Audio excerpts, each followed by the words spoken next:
Former two-time AEW World Champion CM Punk attended New Japan Pro Wrestling's Battle in the Valley event last night. What was he doing there? What does this mean for a possible New Japan Pro Wrestling run? What does it mean about his AEW future? We've got all the latest details on that. Speaking of AEW, WWE commentator Michael Cole throws shade at AEW president Tony Khan during last night's Elimination Chamber event. What did he say? We've got news on that. Plus, is a new AEW show coming to television soon? Mike Tyson reveals he would rather go to WWE over AEW, and Kenny Omega confirms the reason for the delay of AEW Fight Forever.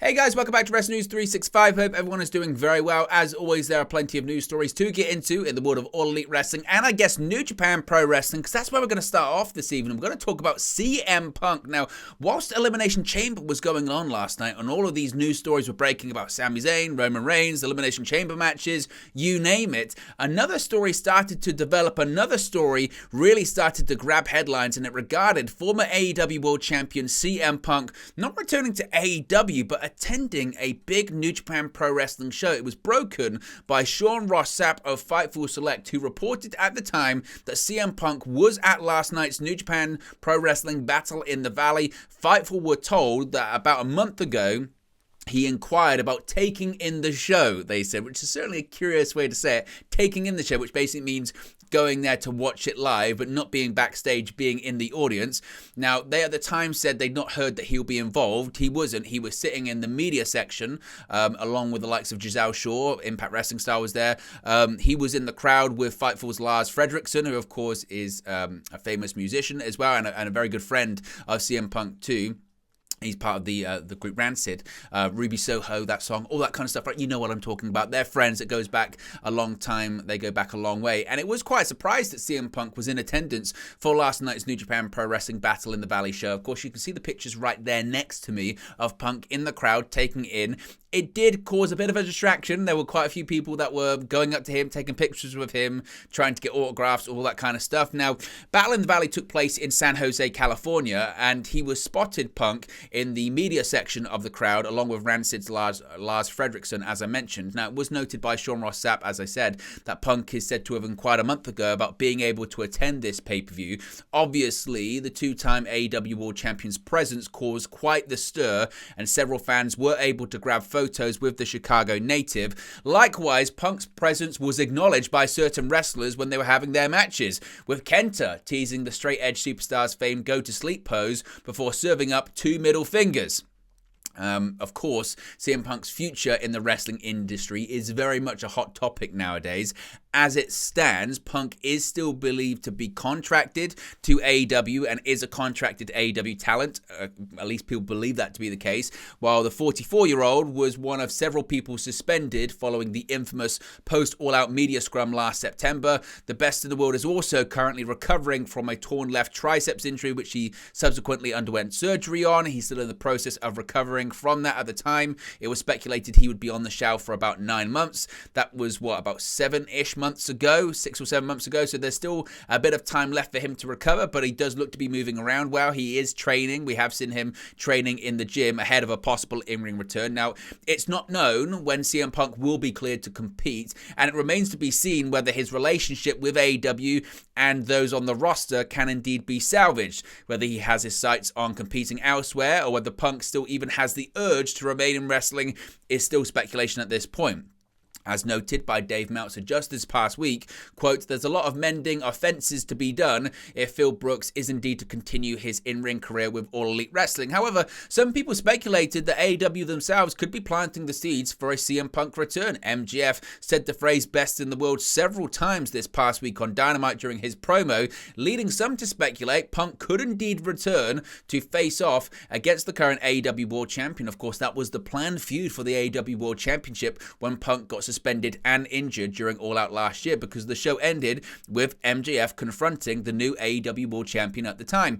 Now, Speaking of Punk, a really interesting thing happened with him this week as well, particularly when it comes to a name that reportedly got right in Punk's face right after the backstage brawl at All Out. Now, Chris Jericho and CM Punk clashed at WrestleMania 28 in a storyline that got personal, with Jericho commenting on Punk's family history and tempting his straight-edge life with alcohol. Punk, of course, would go on to defeat Jericho in the co-main event of WrestleMania 28 to retain the WWE Championship. When a fan on social media noted that he was watching Jericho versus Punk from WrestleMania 28 and that he would love to see them run it back, Jericho replied that he always loved working with Punk, saying in a quote tweet, quote, "I always loved working with CM Punk, ...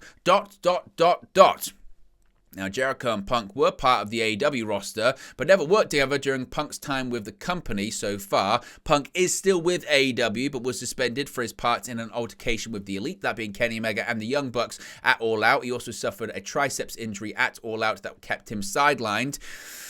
Jericho, well, their history and CM Punk is a bit more complex nowadays. Sean Ross Sapp of Fightful Select had previously reported that Jericho approached Punk after the brawl and told Punk that he was a detriment to the company and a cancer to the locker room.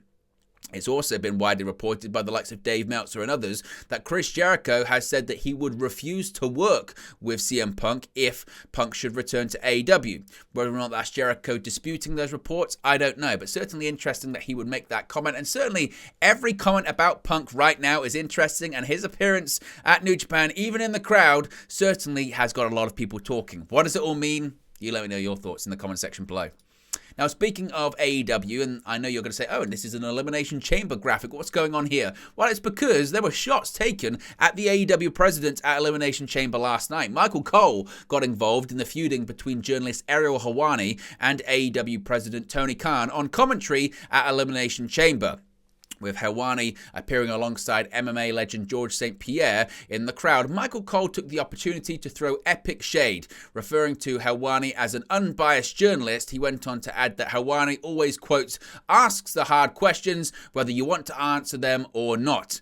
Months ago, of course, Tony Khan appeared on Helwani's show for an interview, but avoided answering many of Helwani's questions, which Helwani then spoke about the following day and said it was one of the most frustrating interviews that he's ever done.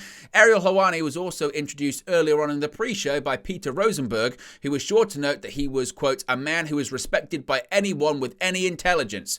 The fracas kicked off on Twitter on Friday after the Montreal native journalist and lifelong wrestling fan Helwani appeared on SmackDown, and Tony Khan took notice.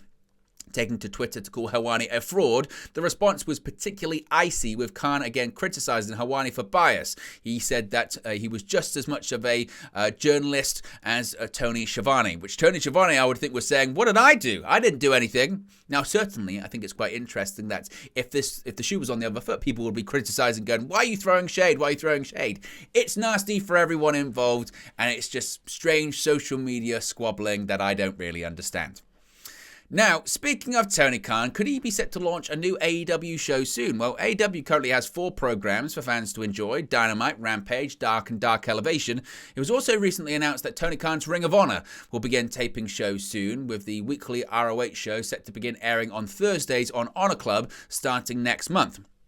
Khan is set to make an important announcement on next week's Dynamite show, and while it's still not known exactly what Khan will be announcing, we may have an idea if a recent trademark filing is anything to go by. Per the USPTO, AEW filed to trademark the term AEW Collision on February 18, along with the following description. As one would expect, it's intended to cover categories of educational and entertainment services, namely a continuing program about wrestling accessible by radio, television, satellite, audio, video, and computer networks, entertainment services in the nature of live wrestling performances, entertainment services in the nature of production of wrestling programs and events, entertainment services, namely an ongoing multimedia program featuring wrestling distributed via various platforms across multiple forms of transmission media, entertainment services, namely an ongoing series featuring wrestling provided through television and the internet, entertainment services, namely production and distribution of ongoing television programs in the field of wrestling. So basically, AEW Collision is a television program. What it's going to be, I don't know, but certainly we can speculate here. Let me know your thoughts in the comment section below. Now, Mike Tyson pretty much just buried AEW in a recent interview that he did with none other than The Undertaker. The former boxer had none other than The Undertaker on his show, and during their chat, Mike Tyson said he'd rather go to WWE than All Elite Wrestling if he was making another pro wrestling appearance. That's despite the fact that AEW, quote, pays more money. Ouch. Naturally, Taker agreed with Tyson's assessment of wrestling's big fish. He said that WWE would definitely do right if Mike ever made another showing on company program in 2023 or beyond. No one, of course, should be surprised that the dead man would go to bat for WWE there. But it's interesting because Tyson has made several appearances for Tony Khan's company since 2020. The most recent one wasn't even that long ago. It was on the 4th of November 2022 edition of Rampage, and it was an entertaining guest commentary spot for the All-Atlantic title bout between Orange Cassidy and Katsuyori Shibata. Now, apparently, All Elite Wrestling isn't where Iron Mike wants to be if he's returning to the wrestling sphere, though. Tony Khan's money, which he revealed is more than WWE would be willing to pay him, isn't even enough to turn his head or make him cover AEW over WWE. Well, I think Mike might have just prevented any future AEW bookings with those comments. Not that he particularly cares that much, but he was just certainly curious to see him say that. Finally, Kenny Omega has indeed confirmed the rumors and speculation as to why Fight Forever has been delayed over and over and over and over again. He's provided an update on the status of AEW Fight Forever on the Swerve City podcast. Omega said one of the issues that was keeping the game from being released was scaling down content in order to get a teen rating by the ESRB, which is the rating system for video games in the United States. The game has since gotten the rating from the ESRB. Quote, it does suck because the rating has held us back a little bit because we really wanted to get it out, Omega said. The longer the time goes by, this finished product we have of a game is just going to be a little dated, right? Sure, a lot of the same people are going to be there, but some aren't. And you're going to wonder why. I've seen this guy on TV for weeks. Why isn't he in the game? It's because the game has been done. We've had to try and get our game in a position to be rated so we can sell it. So now I can positively say we're headed back in the right direction. According to the ESRB website, the game contains blood, language, mild suggestive themes, use of alcohol and tobacco, and violence. The AEW video game was first announced in late 2020. Last year, the title of the game, Fight Forever, was revealed. The game will be released on the Nintendo Switch, PlayStation 4, PlayStation 5, Xbox One, Xbox Series X, and PC too. So again, Omega confirming the reasons for the delay when it came to those video games. But there you go, guys. That's the AEW news for you today. Be sure to smash the like on the like button. Be sure to subscribe, bottom right-hand corner. Let me know your thoughts on today's AEW news stories in the comment section below. Remember, you can join the WN365 roster by clicking that join button, and I'll speak to you again very, very soon. Hey guys, thank you for watching, listening, streaming, or however you come across this video today. Be sure to click on the video on the right there to watch our next video, or click the bottom there to subscribe, or the bottom right hand corner. Thank you very much, and I'll speak to you again very soon.